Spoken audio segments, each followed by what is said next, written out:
Hello everyone. Now we continue the lesson that how to make a butterfly by using a pair of scissors. And this time we will use the scissors to snip a paper cutting of the patterns like, say, a butterfly. This kind of butterfly making is called bare hand cutting because there is no pattern we can refer to.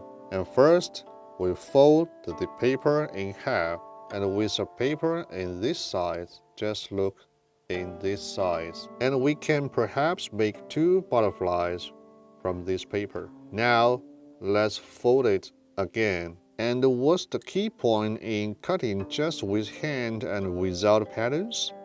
And first, we need to cut out its shape and make a proper pattern.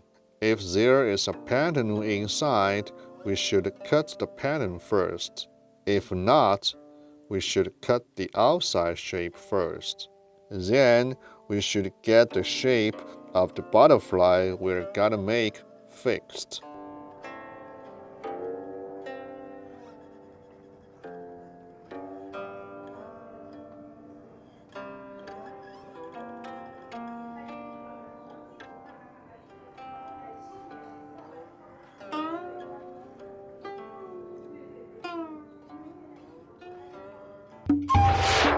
And why should we cut the outside shape with bare hands? What's the key requirements in doing this kind of job? Because we need to cut the inside shape of the butterfly out. And if you do not fix the outside shape, it would be difficult to get the inside shape. That's why we can only cut the outside shape out first, before we go for the inside one. And because there is no fixed design inside, you can cut out or snip the patterns as whatever you want. However, we should understand that if we want to cut out more delicate details in the small wings of this paper butterfly, we should take into consideration that the patterns or designs we are snipping to meet the size here. The way we cut the butterfly is called repeatedly folding cutting technique. And so what does that mean? It means we should fold the paper time and time and time again. And as you can see that our first step is folding the paper, and then we are cutting a circle inside. We can also cut a semicircle just as if you like.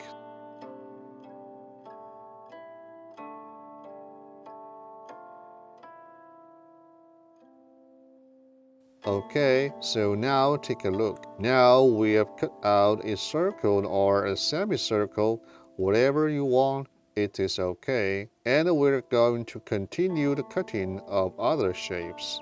And when we're cutting the shapes, we should look at both the front and back of the paper, because if you pay much attention to the front, you may cut off the back side. If you care too much to the back side, you may fail because your attention is placed on the other parts. But we still have another method.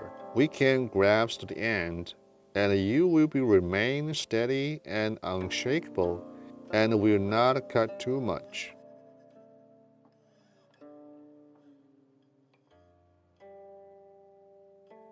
So still bear in mind that we only move the paper but not the scissors. Okay, so we have finished this part. We usually cut the whole layout and design of the paper to make sure that the patterns are the same. We should make full use of the paper and do not leave too much space. We can still cut out shapes in this piece of paper.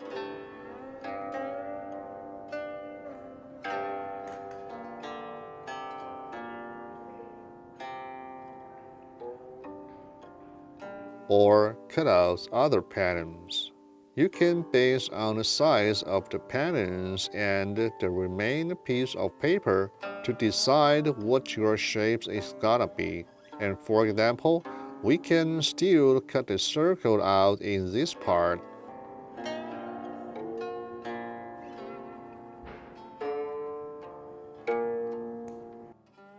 Well, we can continue to cut in more spaces like this. Otherwise, we will fail in the end, or we will just feel too much contained inside. When we are cutting out some large wings, just like this, we should determine the overall space of the wings and how much size it might take before we get a move. Because the types of butterflies are various, there is no fixed rule about what shape you need to cut, and you can cut whatever your imagination takes you.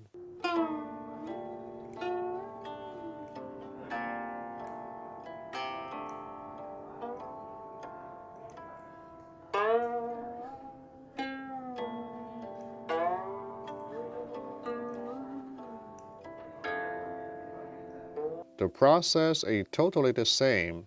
The scissors should stay still and just let paper move.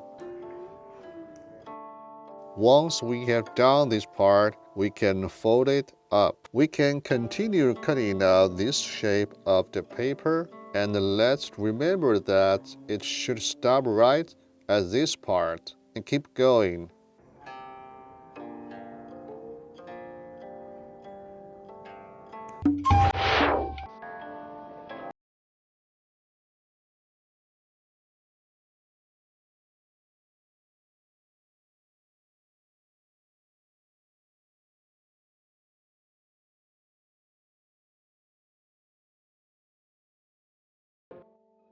And well, there's no more space to make a cut, and this is good, as we can still cut out one more shape right here.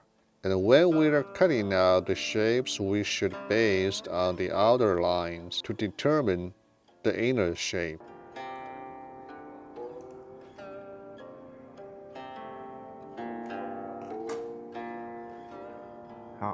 And the inner shape here can be repeatedly folded, as we have mentioned that the remaining space is determined by the size and shape of the patterns and designs.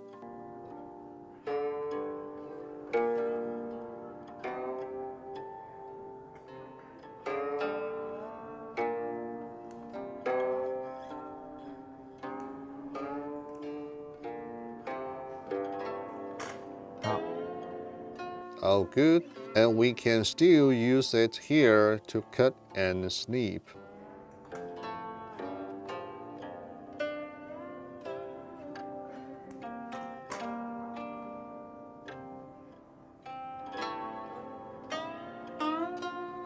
The actual process is the non-stop folding of the paper we're gonna use.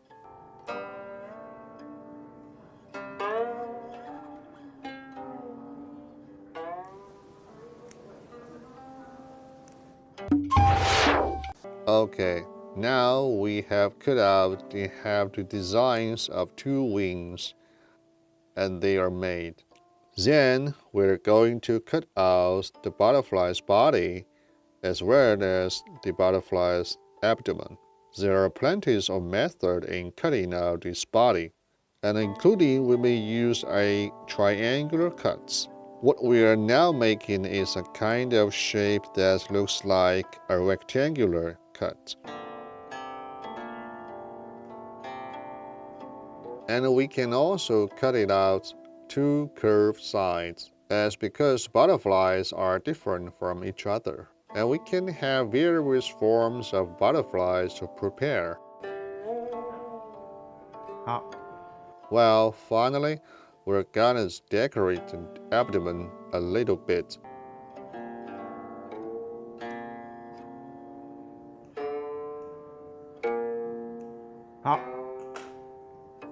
So alright, then we have done the butterfly, a really beautiful butterfly.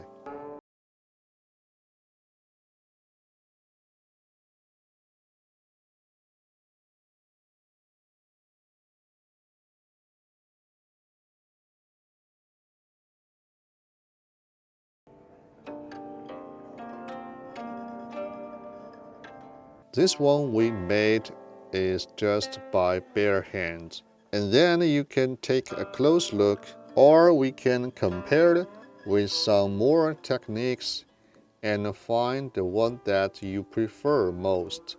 If it is made by bare hands, it is repeatedly folded with scores on it. However, the scores will disappear when being pressed. The main difference between carving and cutting is the difference in technique in the use of the scissors or knife. And of course, by using different devices, but the results are quite the same that we use, as both good ways to make with cutting the paper.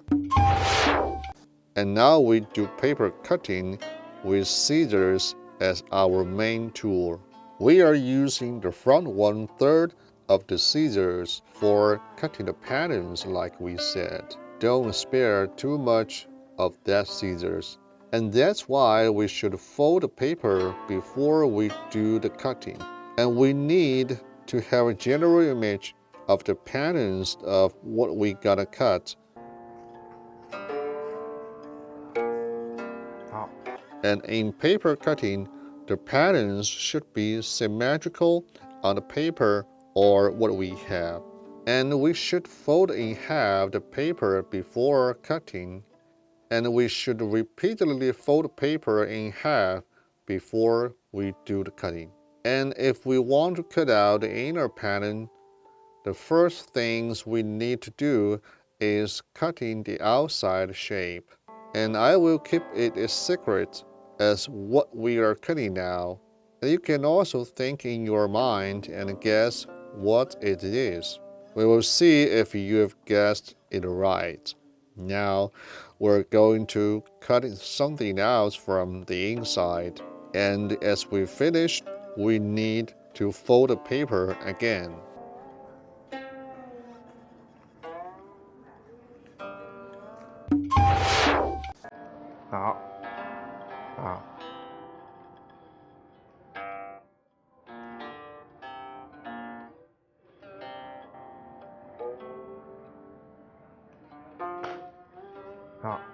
Okay, we are done. And I can tell you these are eyes.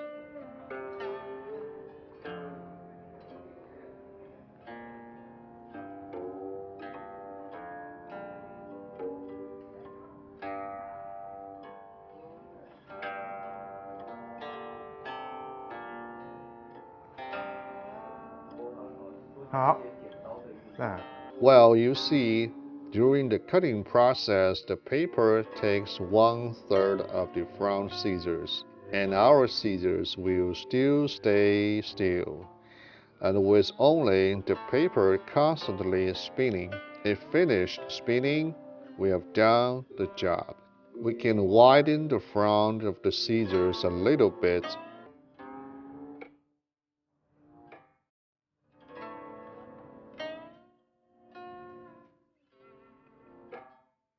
and get the scissors inside. And when we're getting deep inside, you should move scissors from both left and right. Okay, we have done now. Put the scissors back to where it should be, and we can open out the cutting patterns now, and we will find it is a rabbit. So this is what is called bare hand cutting techniques, and this is a skill that we applied by using the scissors to make paper cutting. That's all for my lecture. Thanks for watching.